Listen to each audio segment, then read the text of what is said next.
अस्सलामुअलैकुम friends. Pakistan China से 40 J-35A खरीद रहा है। इन तैयारों की खरीदारी में पहली दफ़ा इंटरेस्ट पाकिस्तान ने दिसंबर 2024 में शो किया था, जब चंद ही दिन पहले नवंबर 2024 में J-35 को ज़ुहाई एयर शो में पेश किया गया था। लेकिन J-35 और J-35A में क्या फ़र्क है, इनके पीछे की टेक्नोलॉजी क्या है और इनसे किस किस्म की परफॉर्मेंस एक्सपेक्ट की जा रही है, इन सब के बारे में बात करेंगे आज के इस वीडियो में।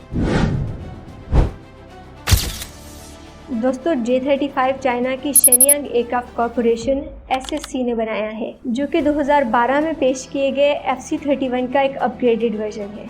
J-35 एक खास तौर पर कैरियर बेस्ड एयरक्राफ्ट है, यानी इसे एयरक्राफ्ट कैरियर्स पर उतरने और वहां से टेक ऑफ करने के लिए बनाया गया है। इसकी बेस कहीं ज़मीन पर नहीं होगी, बल्कि समंदरों में तैरते वॉरशिप्स J-35 की बेस का काम करेंगे। ये इन एयरक्राफ्ट कैरियर्स पर से उड़ेंगे और अपना मिशन कंप्लीट करके वापस यहीं पर लैंड कर जाएंगे।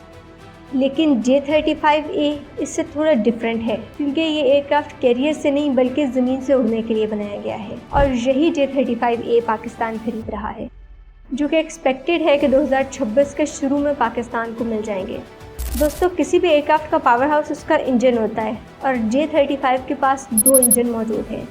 इंटरनल पावर प्लांट के तौर पर इसमें WS-21 लगाए गए हैं, जो कि आफ्टर बर्नर टर्बोफैन इंजन है। आफ्टर बर्नर एक एडिशनल कंबस्शन कंपोनेंट होता है, जो कि एयरक्राफ्ट को ज़्यादा थ्रस्ट प्रोवाइड करता है। थ्रस्ट वो फोर्स है जो एयरक्राफ्ट को फॉरवर्ड पुल देती है और WS-21 तकरीबन 93.2 किलो न्यूटन थ्रस्ट प्रोड्यूस कर सकता है। लेकिन ये तो सिर्फ इंटरनल पावर प्लांट है। असल में J-35 एयरक्राफ्ट में WS-19 इंजन लगाए जाएंगे, जो कि 98.1 किलो न्यूटन थ्रस्ट प्रोड्यूस कर सकते हैं और इसकी थ्रस्ट टू वेट रेशो 9.8 है। और ये भी एक्सपेक्टेड है कि WS-19 इंजन J-35 को सुपर क्रूज कैपेबिलिटीज़ देगा। सुपर क्रूज का मतलब कि बगैर आफ्टर बर्नर के भी ये अपनी स्पीड को स्पीड ऑफ साउंड से ज़्यादा रख सकेगा, क्योंकि आफ्टर बर्नर का ये नुकसान है कि वो बहुत ज़्यादा फ्यूल कंज्यूम करता है, जिससे एयरक्राफ्ट का फ्लाइट टाइम कम हो जाता है। लेकिन सुपर क्रूज की सूरत में हाई स्पीड के साथ ये ज़्यादा देर तक और ज़्यादा दूर तक उड़ सकेगा। High thrust to weight ratio की वजह से इसका एक्सेलरेशन, स्टीप अपलिफ्ट और मैन्यूरेबिलिटी बढ़ जाएगी। मैन्यूरेबिलिटी मतलब इसके घूमने टर्न लेने की सलाहियत। J-35 की मैक्सिमम स्पीड 2.0 मैक के इक्वल है, यानी आवाज़ की रफ्तार से दुगनी, तकरीबन 2400 किलोमीटर फी घंटा। एक एयरक्राफ्ट का एक बहुत इंपॉर्टेंट कंपोनेंट उसका रडार होता है। रडार मुख्तलिफ डायरेक्शंस में रेडियो वेव्स थ्रो करता है और जब वो किसी ऑब्जेक्ट के साथ टकराकर वापस आती हैं तो उसे डिटेक्ट कर लिया जाता है और फिर उसको ट्रैक किया जा सकता है। J-35 में AESA रडार लगा हुआ है। AESA मतलब एक्टिव इलेक्ट्रॉनिकली स्कैन्ड एरे।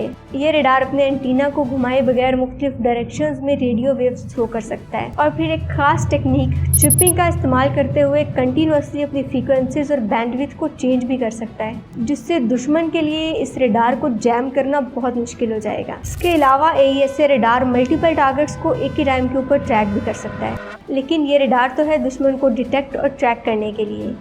खुद को बचाने के लिए J-35 क्या करता है?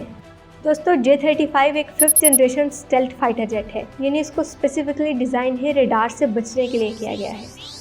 चंद एक इम्पॉर्टेंट पॉइंट्स को हम अभी डिस्कस करेंगे। इसमें डाइवर्टरलेस सुपरसोनिक इनलेट DSI इस्तेमाल किया गया है, जो बगैर एक्सटर्नल हिस्सों के इंजन तक हवा पहुँचा सकता है। इसके अलावा इसमें S-डक्ट्स इस्तेमाल की गई हैं, जो कि इंजन के ब्लेड्स को ओपोनेंट के रडार से बचाती हैं। फिर इसकी सर्फेसेस जैसे कि इसके विंग्स और टेल्स को इस तरह से डिज़ाइन किया गया है कि ये कम से कम रेडियो वेव्स को रिफ्लेक्ट करें। और सबसे इम्पॉर्टेंट चीज़ जो चाइना ने की है वो है रैम कोटिंग। रैम मतलब रेडार एब्जॉर्बेंट मटेरियल की कोटिंग, जिससे चाइना ने इस तारे को कोट किया है और ये खुद पे पड़ने वाली रेडियो वेव्स को रिफ्लेक्ट करने की बजाय एब्जॉर्ब कर लेता है। एग्जैक्टली इसमें चाइना ने कौन सा मटेरियल इस्तेमाल किया है ये कोई नहीं जानता, इसलिए इसका तोड़ भी किसी के पास होने के चांसेस कम है। देन है मिसाइल्स।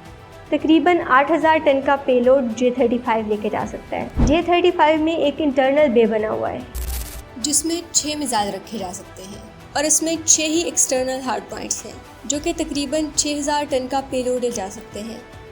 इसमें मोस्टली PL-15 मिसाइल्स इस्तेमाल होते हैं। PL-17, PL-21 और प्रिसीजन गाइडेड म्यूटेशंस भी ले जाए जा सकते हैं।